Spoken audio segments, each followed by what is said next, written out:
সামান্য অংশে এত বড় লম্বা সফর তিনি করেছেন বুদ্ধির পাওয়ার দিয়ে নয়, নবুয়তের পাওয়ার দিয়া, ইলমের পাওয়ার দিয়া, আল্লাহ প্রদত্ত আলোর দ্বারায়, আল্লাহ প্রদত্ত আলোর দ্বারা। নবী আলাইহিস সালাতু ওয়াস সালাম মদিনায় তয়্যিবায় বসে থাকতেন আর লাইভ দেখতেন। তোমরা লাইভ দেখাচ্ছ, নবীজি লাইভ দেখতেন আর বলতেন অমুকে শহীদ হয়ে গেল, অমুক এখন সেনাপতি হলো, অমুকে শাহাদাত বরণ করে জান্নাতে চলে গেল, অমুকে এখন সেনাপতি হলো। মদিনায় বসে বসে বসে বসে রাসূল বলে, বিজ্ঞানের পাওয়ার না, ইলমের পাওয়ার দিয়ে বলে। এই পাওয়ার শুধুই মাত্র উমরের ছিল তা, শুধুই মাত্র নবীজির নিজে নিয়ে এসেছিলেন তা না, এই পাওয়ার ইলমের মাধ্যমে নবীজি উম্মতের ভেতরে। আমাদের মনিব মহান রব্বুল আলামিন আমাদেরকে দুই ধরনের নূর দান করেছেন। আল্লাহ পাক আমাদেরকে দুই ধরনের জ্যোতি দান করেছেন। এক জ্যোতি দান করেছেন বাহ্যিক জিনিস দেখার জন্য, হাজির জিনিস দেখার জন্য। আর একটা জ্যোতি দান করেছেন গোপন জিনিস দেখার জন্য, অদৃশ্যের বস্তু দেখার জন্য। বাহ্যিক জিনিস দেখার জ্যোতি হলো চোখের জ্যোতি। চোখ দান করেছেন বাহ্যিক জিনিস দেখার জন্য। চোখ দিয়া হাজির জিনিস দেখা যায়, দৃশ্যের জিনিস দেখা যায়। কিন্তু আল্লাহ পাক চোখের জ্যোতির পাশাপাশি বনি আদমকে আকলের জ্যোতি দান করেছেন, যে আকলের জ্যোতির দ্বারা মানুষ শুধু দৃশ্য না অদৃশ্যের জিনিস দেখতে পায়। অক্সিজেন গ্রহণ করে, কার্বন ডাই অক্সাইড ত্যাগ করে। চোখে দেখা যায় না, কিন্তু এই অক্সিজেনকে আলাদা করে মানুষ বোতলে আটকায়। হসপিটালে অক্সিজেন বিক্রি হয়, অ্যাম্বুলেন্সে অক্সিজেন বিক্রি হয়। চোখে কিন্তু দেখা যায় না, কিন্তু মানুষ এটারে বুদ্ধির চোখ দিয়ে আটকায়। সাগরের তলদেশে লুকায় থাকা তেলের খনি, গ্যাসের খনি চোখের জ্যোতির দ্বারা দেখা যায় না, কিন্তু আকলের জ্যোতির দ্বারা দেখা যায়।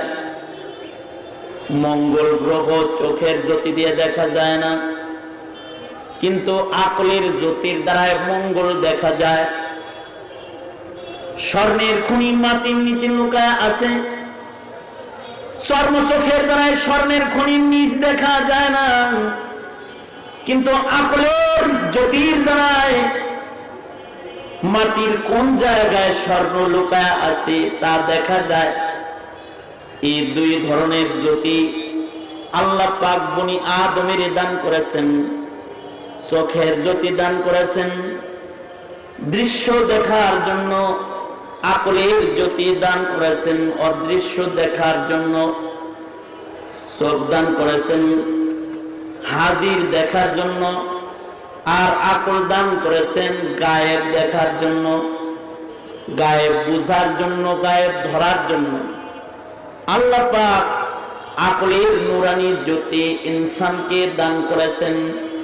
এই দুই আজব জ্যোতির দ্বারা মানুষের মূল্য অনেক বেশি। দুটি আজব জ্যোতি, এই দুটো আজব জ্যোতি যেন সুন্দর করে ব্যবহার করতে পারে, এজন্য আরো কিছু জ্যোতি আল্লাহ পাক দান করেছেন। চোখের জ্যোতি ব্যবহার করার জন্য চাঁদের আলো, সূর্যের আলো দান করেছেন। চাঁদ সূর্যের আলো ছাড়া চোখের জ্যোতির ব্যবহার করা যায় না। আমাবস্যার অন্ধকার রাতে চোখওয়ালা আর চোখ ছাড়া দুজন সমান।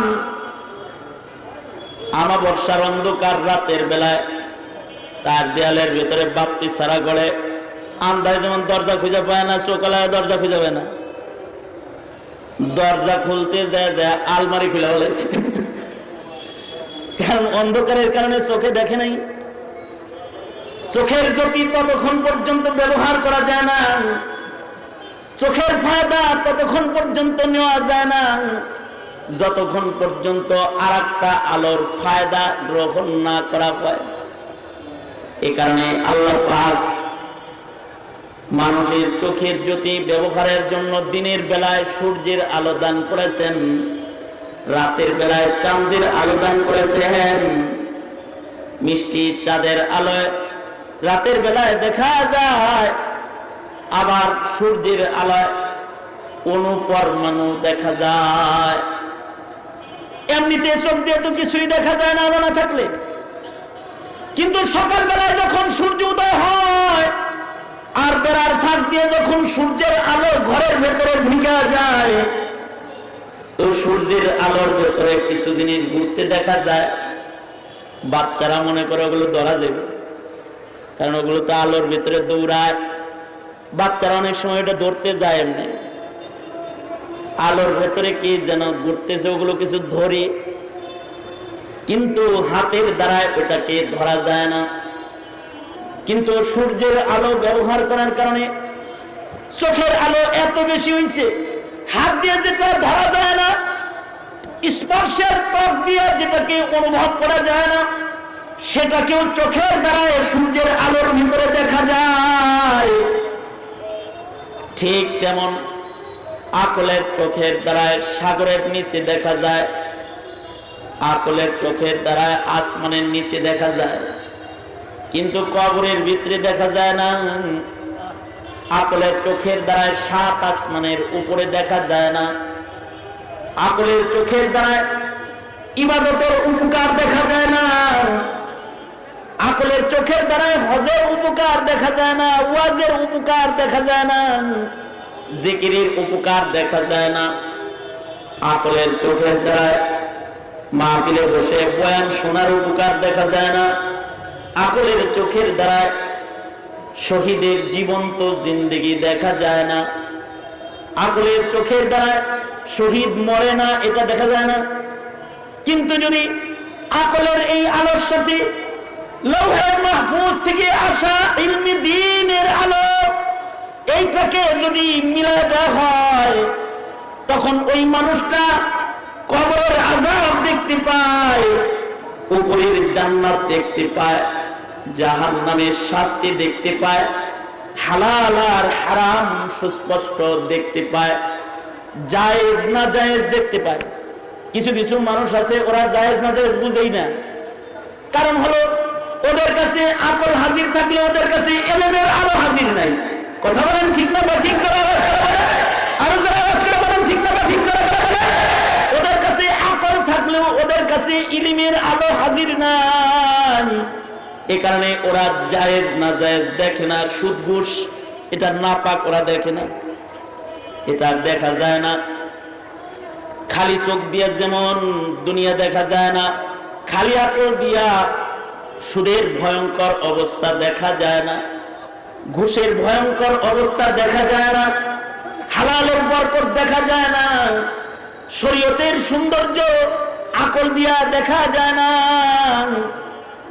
এ কারণে চোখের আলো ব্যবহার করে দুনিয়ায় সুখ অর্জনের জন্য আল্লাহ চাঁদ সূর্যের আলো দান করেছেন, আর আকলের আলো দিয়া খনিজ সম্পদ নয়, জান্নাতের দরজা আবিষ্কার করবার জন্য, জান্নাত পর্যন্ত সুন্দরভাবে চলে চলে পৌঁছবার জন্য আকলের আলো এর সাপোর্ট হিসাবে পৃথিবীর আদিকাল থেকে আল্লাহ পাক ইলমে দ্বীনের আলো নবীদের মাধ্যমে জমিনে পাঠিয়েছেন। নবীদের মাধ্যমে ইলমের আলো যেটা দিয়েছেন, ওইটা আর আকলকে মিলায়া যদি তাকানো হয়, তাইলে অদৃশ্যের ওই জিনিস দেখা যায় যেটা চর্ম চোখ দিয়ে দেখা যায় না। আল্লাহু আকবার। যেমন আমরা তো শুধু সামনে দেখি, আমাদের নবী আলাইহিস সালাম পিছনেও দেখতেন। বুখারী শরীফের জায়গায় জায়গায় রিওয়ায়াত আছে, আল্লাহর রাসূল বলেন, এই সাহাবীরা কাতার সোজা করো, আঁকা বাঁকা করো না, আমি সামনে যেমন দেখি পিছে ওইরকমই দেখি। কিন্তু আল্লাহু আকবার জোরে করে কও, সুবহানাল্লাহ জোরে করে কও। ওরা কি পিছে দেখছ? তখন নবী দেখতো, তো সুবহানাল্লাহ কবি না? জোরে আওয়াজ করে বলো, আল্লাহু আকবার জোরে করে বলো। নবী আলাইহিস সালাতু ওয়াস সালাম সামনে যেমন দেখতেন পিছনে ওইরকমই দেখতেন। আমাদের নবী আলাইহিস সালাতু ওয়াস সালাম তো একটুকুন পাওয়ার না। আমাদের নবী আলাইহিস সালাতু ওয়াস সালাম তো শুধু বুদ্ধির পাওয়ার না। আমাদের নবী আলাইহিস সালাতু ওয়াস সালাম পৃথিবীর মাটির উপরে সবচেয়ে বড় আলেম। সকল নবীর ইলম একত্রিত করলো আমার নবীর ইলমের সমান হবে না। নবী বলে উতিতু ইলমাল আউয়ালিন ওয়াল আখিরিন। এই কারণে আমাদের নবী আলাইহিস সালাম ইলমের চোখ দিয়ে যা দেখে কোন নবীও তা দেখে না। এই কারণে আমাদের নবী আলাইহিস সালাতু ওয়াস সালাম জমিনের উপরে বসে বসে জান্নাতও দেখে জাহান্নামও দেখে, জান্নাতের নিয়ামতও দেখে জাহান্নামের আযাবও দেখে। আল্লাহু আকবার জোরে করে বলো। হাদিসে পাকে আছে আল্লাহর নবী নামাজরত দৌড় দিয়ে সামনে গেছেন। সাহাবীরা বলে সামনে গেলেন কেন? আল্লাহর নবী বলে আল্লাহ জান্নাত থেকে আঙ্গুরের জোপা একটা দৌড়ছিল সামনে, তোমার লেগে আর লইতে গেছিলাম, যদি নিতে পারতাম তাহলে কিয়ামত পর্যন্ত খায়া শেষ করতে পারতাম না। আবার পিছনে আসলেন কেন? রাসূল বলেন জাহান্নামের দৃশ্য বসে বসে দেখছিলাম, জাহান্নাম দেখে ভয়ে পেছনের দিকে এসেছি। ১৫০০ বছরের পরে বিজ্ঞান ব্যবহার করে দেখে না, নবীজি ইলমের আলো দিয়ে নবুয়তের আলো দিয়ে দেখে, বসে বসে জান্নাত দেখে, বসে বসে জাহান্নাম দেখে। আরে ১৫০০ বছর পরের উন্নত ডিজিটাল বিজ্ঞান সায়েন্স এসে আকাশে উড়া শিখেছে, কিন্তু আকাশে যাইতে পারতেছে না। আকাশে উড়ার ভেতরে কিন্তু বাহাদুরি না, আকাশে তো চিল শকুন অনেক আগের থেকে উড়ে, এটা বাহাদুরি না। বুদ্ধি দিয়া মানুষ আকাশে উড়ে, সায়েন্স গবেষণার মাধ্যমে মানুষ আকাশে ওড়া শিখেছে।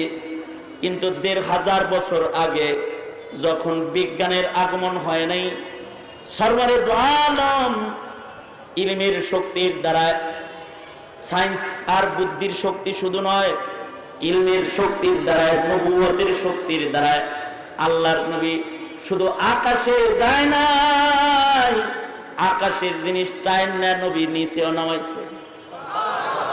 আকাশে কক্ষপথে ঘোরাফেরাকারী চাঁদ, ওইটাকে আঙ্গুল দিয়ে ইশারা দিয়ে আসমানের জিনিস জমিনে নামাইছে, আবার জায়গা বানাইছে। আল্লাহু আকবার জোরে করে বলো। আসমানের জিনিস টান দিয়ে জমিনে নামায় 2 টুকরা করে আবার ওইভাবে জায়গা বানাইছে। বর্তমান যুগের ডিজিটাল আকলমন্দরা চাঁদে গিয়ে নবীর মুজিজা দেখে কালেমা পড়ে ওরা মুসলমান হয়ে যায়।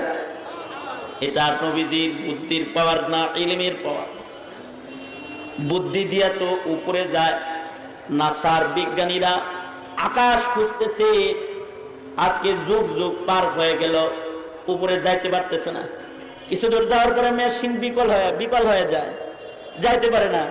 কিন্তু নবী আলাইহিস সালাতু ওয়াস সালাম, আমাদের নবী মেরাজের বর্ণনা পড়ে দেখো, রাতের সামান্য অংশে তোমার নবী রাতের সামান্য অংশে 7 আসমান পার হয়ে সিদরাতুল মুনতাহা আরশে আজিম পর্যন্ত জান্নাত জাহান্নাম সব সায়ের করে আল্লাহর রাসূল দুনিয়াতে রিটার্ন এসেছেন। এসে দেখেন এখনো পর্যন্ত নবী পাকের শুয়ে থাকা বিছানার গরমি এখনো বিছানার থেকে যায় নাই। শিকল খুলেছিলেন দরজা, এখনো শিকলটা নড়াচড়া বন্ধ হয় নাই। ওযু করে বুড়াকে কদম রেখেছিলেন, মেরাজ থেকে ফেরত এসে দেখে এখনো ওযুর পানি টপকায় টপকায় টপকায় টপকায় পড়তেছে। রাতের সামান্য অংশে এত বড় লম্বা সফর তিনি করেছেন, বুদ্ধির পাওয়ার দিয়ে নয়, নবুয়তের পাওয়ার দিয়া, ইলমের পাওয়ার দিয়া, আল্লাহ প্রদত্ত আলোর দ্বারায়, আল্লাহ প্রদত্ত আলোর দ্বারা। নবী আলাইহিস সালাতু ওয়াস সালাম মদিনায় তৈবায় বসে থাকতেন আর লাইভ দেখতেন। তোমরা লাইভ দেখাচ্ছ, নবীজি লাইভ দেখতেন আর বলতেন অমুকে শহীদ হয়ে গেল, অমুক এখন সেনাপতি হলো, অমুকে শাহাদাত বরণ করে জান্নাতে চলে গেল, অমুকে এখন সেনাপতি হলো। মদিনায় বসে বসে বসে বসে রাসূল বলে, বিজ্ঞানের পাওয়ার না, ইলমের পাওয়ার দিয়ে বলে। এই পাওয়ার শুধুই মাত্র উমরের ছিল তা, শুধুই মাত্র নবীজির নিজে নিয়ে এসেছিলেন তা না, এ পাওয়ার ইলমের মাধ্যমে নবীজি উম্মতের ভেতরে